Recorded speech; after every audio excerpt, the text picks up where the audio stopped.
നമ്മൾ ഈ ഒരു ചാനലിലൂടെ ആപ്പിളിൻ്റെ പല തരത്തിലുള്ള പ്രൊഡക്റ്റുകളെ പറ്റി അതോടൊപ്പം തന്നെ ഓപ്പറേറ്റിംഗ് സിസ്റ്റത്തിനെ പറ്റിയൊക്കെ നമ്മൾ കണ്ടിട്ടുണ്ട്.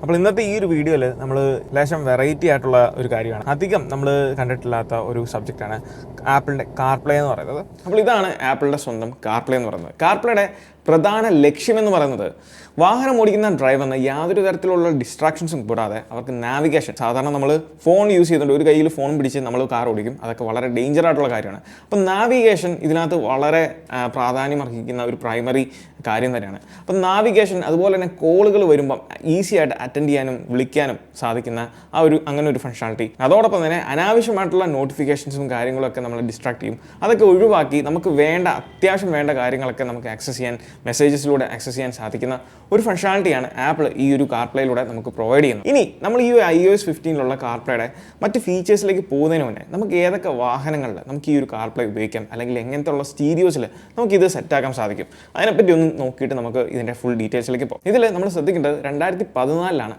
ആപ്പിൾ ആദ്യമായിട്ട് iOS 7 റിലീസ് ചെയ്തപ്പം അതിൻ്റെ കൂട്ടത്തിലാണ് ഈ ഒരു കാർപ്ലേ ആദ്യമായിട്ട് ലോഞ്ച് ചെയ്തത്.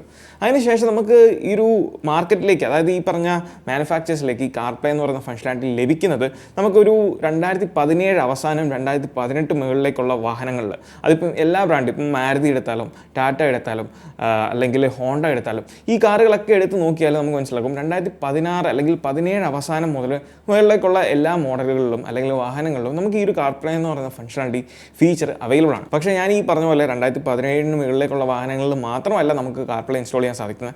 ഇവിടെ നിങ്ങൾ ഈ കാണുന്നത് 2015 ഹോണ്ട സിറ്റിയാണ്. അതിൽ ഞാൻ പൈനിയറിൻ്റെ തേർഡ് പാർട്ടി ആയിട്ടുള്ള ഒരു സ്റ്റീരിയോ ആണ് ഫിക്സ് ചെയ്തേക്കുന്നത്. അതുകൊണ്ട് തന്നെ തേർഡ് പാർട്ടി ബ്രാൻഡ്സ് ആയിട്ടുള്ള പൈനിയർ, കെൻവുഡ്, സോണി, ആൽപൈൻ ഇതുപോലുള്ള സ്റ്റീരിയോസിലെല്ലാം തന്നെ നമുക്ക് ഈ പറഞ്ഞ കാർപ്ലേ, അതോടൊപ്പം തന്നെ ഗൂഗിളിൻ്റെ ആൻഡ്രോയിഡ് ഓട്ടോയും നമുക്ക് അവൈലബിൾ ആണ്. അതുകൊണ്ട് തന്നെ ഈ പറഞ്ഞ ഹെഡ് യൂണിറ്റ്സ് ഏത് വാഹനങ്ങളിൽ നമ്മൾ വെച്ചാലും നമുക്ക് അവിടെ ഈ ഒരു കാർപ്ലേയുടെ സൗകര്യം ലഭിക്കുന്നതാണ്. പക്ഷേ ഇവിടെ ഉണ്ടാകുന്ന മറ്റൊരു കുഴപ്പമെന്ന് പറയുന്നത് ബ്രാൻഡുകളാണ്. അതുകൊണ്ട് തന്നെ ലേശം എക്സ്പെൻസീവ് ആണ്.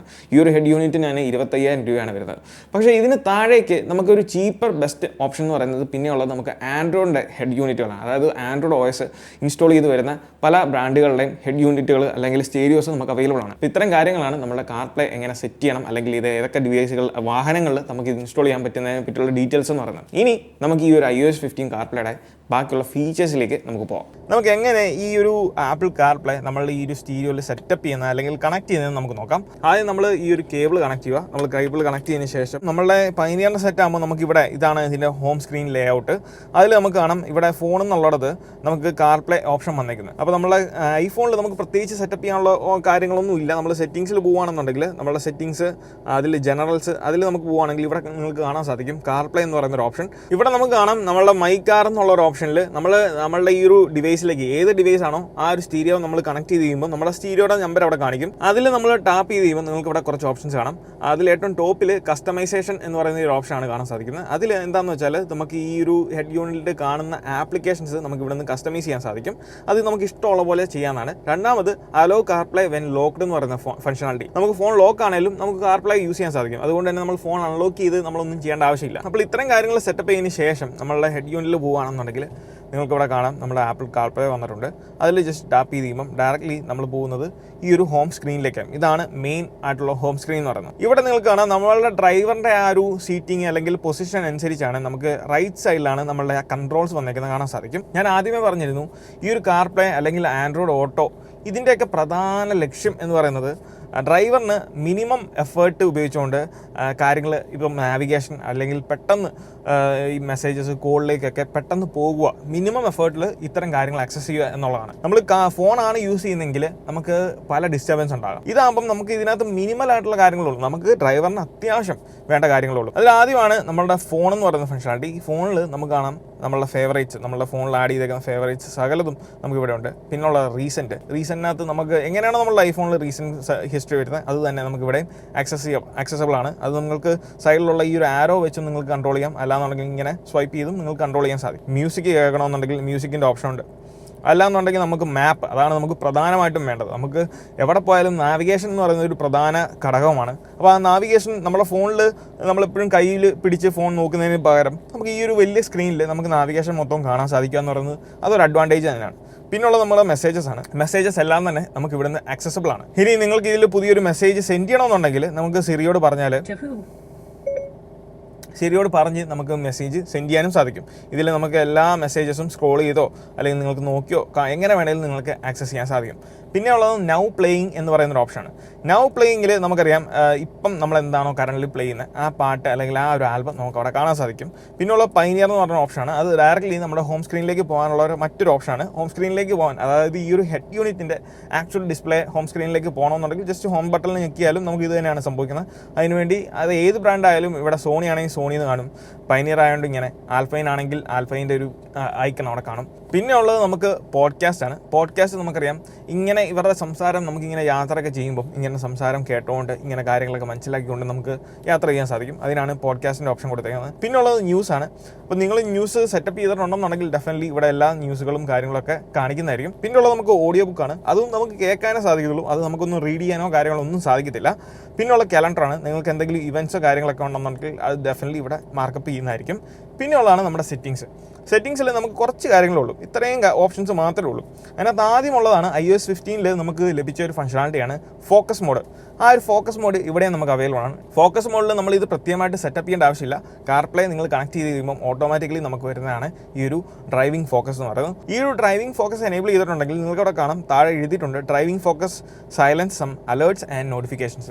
നമുക്ക് ചില ആപ്ലിക്കേഷൻസ് തരുന്ന അലേർട്ട്സ്, നോട്ടിഫിക്കേഷൻസ് ഇതിനെയൊക്കെ മ്യൂട്ട് ചെയ്ത് സൈലൻ്റ് ആക്കി കളയും.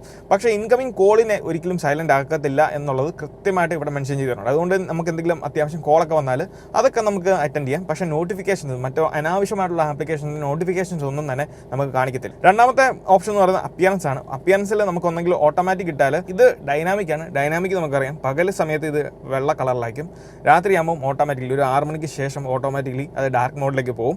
പിന്നെ ഓൾവേസ് ഡാർക്ക് മോഡ് ആണെന്നുണ്ടെങ്കിൽ എപ്പോഴും നമുക്ക് ഡാർക്ക് മോഡ് തന്നെ യൂസ് ചെയ്യാൻ സാധിക്കും. ഇവിടെ നമ്മൾ ഓൾവേസ് ഡാർക്ക് മോഡ് സെലക്ട് ചെയ്യുമ്പോൾ നമുക്ക് ഇവിടെ കാണാം താഴെ ഒരു അഡീഷണൽ ഓപ്ഷൻ കൂടെ വരുന്നത് ഓൾവേസ് ഷോ ഡാർക്ക് മാപ്സ് എന്ന് പറയുന്നത്. അതായത് നമ്മുടെ മാപ്സ് ആപ്പും എപ്പോഴും ഡാർക്കായിട്ട് ഇരിക്കണമെന്നുണ്ടെങ്കിൽ നമുക്ക് ഈ ഒരു ഫംഗ്ഷനാലിറ്റി എനേബിൾ ചെയ്താൽ നമുക്ക് ഡാർക്ക് മോഡിൽ എപ്പോഴും അത് കീപ്പ് ചെയ്യാൻ സാധിക്കും. അതിനുശേഷം നമുക്ക് പിന്നെ ഉള്ളത് വാൾപേപ്പർ എന്ന് പറയുന്ന ഒരു ഓപ്ഷനാണ്.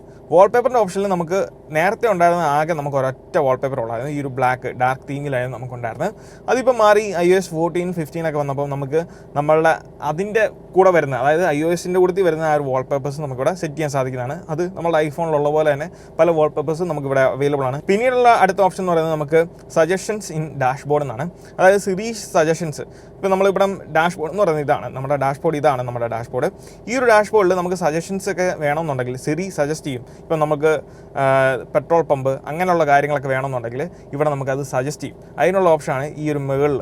അങ്ങനെ സജഷൻസ് ഒക്കെ വേണമെന്നുണ്ടെങ്കിൽ നമുക്ക് അവിടുന്ന് നമുക്ക് എനേബിൾ ചെയ്യാൻ സാധിക്കും. പിന്നെ ഷോ ആൽബം ആർട്ട് എന്ന് പറയുന്ന ഫംഗ്ഷനാലിറ്റിയാണ്. ഇത് നമ്മുടെ ആൽബം ആർട്ട്, നമുക്കറിയാം ആൽബം ആർട്ട് എന്ന് പറയുന്നത് നമ്മൾ മ്യൂസിക് എന്തെങ്കിലും പ്ലേ ചെയ്യുമ്പം ഇതാണ് നമ്മുടെ ആൽബം ആർട്ട്. ഈ ആൽബം ആർട്ട് കാണിക്കണമെന്നുണ്ടെങ്കിൽ നമ്മൾ ഈ ഒരു ഓപ്ഷൻ എനേബിൾ ചെയ്തിട്ടാൽ മതി. കാണിക്കേണ്ടെന്നുണ്ടെങ്കിൽ നമ്മളിത് കയറുമ്പോൾ നമുക്കിവിടെ കാണാം ആൽബം ആർട്ട് കാണാൻ സാധിക്കത്തില്ല. ജസ്റ്റ് ആ ഒരു പാട്ട് അല്ലെങ്കിൽ ആ മ്യൂസിക്, അതിൻ്റെ പേര്, കാര്യങ്ങളൊക്കെ കാണാൻ സാധിക്കും. പിന്നെയുള്ള അടുത്ത ഓപ്ഷൻ എന്ന് പറയുന്നത് നമ്മളുടെ ഗൂഗിൾ മാപ്സ് ആണ്. നമുക്കിവിടെ ആപ്പിൾ മാപ്സും അവൈലബിൾ ആണ്, പിന്നെയുള്ള ഗൂഗിൾ മാപ്സ്. അപ്പം എനിക്ക് തോന്നുന്നത് ഇന്ത്യയിൽ ഏറ്റവും നല്ലത് എനിക്ക് തോന്നുന്നത് ഗൂഗിൾ മാപ്സ് ആയിരിക്കും. പിന്നെയുള്ള ഓപ്ഷൻ എന്ന് പറയുന്നത് നമുക്ക് ടെലഗ്രാം, വാട്സാപ്പാണ്. ടെലഗ്രാമിലും വാട്സാപ്പിലും നമുക്ക് മെസ്സേജസ് അങ്ങനെ കാണാൻ സാധിക്കില്ല. നമുക്ക് ഈ ഒരു ടെലഗ്രാം ഉപയോഗിച്ചുകൊണ്ട് മെസ്സേജ് സെൻഡ് ചെയ്യാനും പുതിയൊരു മെസ്സേജ് കമ്പോസ് ചെയ്ത് സെൻഡ് ചെയ്യാനും കോൾ ചെയ്യാനും സാധിക്കുന്നതാണ്. പിന്നെ വാട്സാപ്പിൻ്റെ കാര്യത്തിലേക്ക് വരുമ്പോൾ വാട്സാപ്പും ഏകദേശം ഇതുപോലെയാണ്. ഈ ഒരു കാര്യങ്ങൾ തന്നെയാണ് നമുക്ക് സെറ്റപ്പ് ചെയ്യാൻ സാധിക്കത്തുള്ളൂ. ഡയറക്റ്റ് മെസ്സേജസ് ഒന്നും ഇവിടെ കാണാൻ സാധിക്കത്തില്ല. അപ്പോൾ ഇതൊക്കെയാണ് നമ്മുടെ കാർപ്ലേനെ പറ്റിയുള്ള വിശേഷങ്ങൾ എന്ന് പറയുന്നത്. ഇപ്പം നിങ്ങൾക്ക് ഈ ഒരു കാർപ്ലേ എന്താണെന്നും അതിൻ്റെ ഫീച്ചേഴ്സ് എന്തൊക്കെയാണെന്നും നിങ്ങൾക്ക് ഏകദേശം ഐഡിയ കിട്ടിയെന്ന് വിചാരിക്കുന്നു. അപ്പോൾ ഈ ഒരു വീഡിയോ ഇഷ്ടമായിട്ടുണ്ടെങ്കിൽ തീർച്ചയായും പോയി നമ്മുടെ ലൈക്ക് ബട്ടൺ സ്മാഷ് ചെയ്യുക. So once again this is me Milan.